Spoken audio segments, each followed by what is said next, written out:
പഴയ ദിവാനായിരുന്നു CP രാമസ്വാമി അയ്യർ.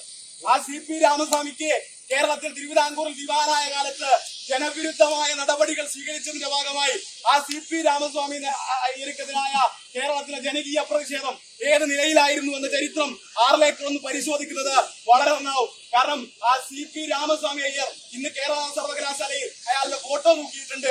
ആ കേരള സർവകലാശാലയിൽ ഫോട്ടോ തൂക്കി വെച്ചിട്ടുള്ള തിരുവിതാംകൂറിലെ ദിവാന്റെ മൂക്ക് എങ്ങനെയായിരുന്നു നഷ്ടപ്പെട്ടു പോയത് എന്നും ആ മൂക്ക് നഷ്ടപ്പെട്ടു പോയത് ഈ നാടിനകത്തെ കുറെ മനുഷ്യർ അരിവാളും ചുറ്റികയും അതുപോലെ തന്നെ അലകിന്റെ അറ്റവും ചെത്തിമിനുക്കി ഈ പുന്നപ്പുറയുടെയും വയലാറിന്റെയും മണ്ണുകളിൽ സമരം നയിച്ച ഒരുപടി മനുഷ്യർ അവർ നടത്തിയ പോരാട്ടത്തിന്റെ ഭാഗമായിട്ടാണ്. ഞങ്ങൾക്ക് അതിലേറെയൊന്നും പറഞ്ഞു വെക്കാനില്ല. CP രാമസ്വാമി അയ്യരുടെ മൂക്ക് നഷ്ടപ്പെട്ടത് എങ്ങനെയാണോ ആ ജനകീയ സമരത്തിന് നേതൃത്വം കൊടുത്ത മനുഷ്യരാരാണോ അവരുടെ പിന്മുറയാണ് പറയുന്നത്. ഒരു സംശയവുമില്ല.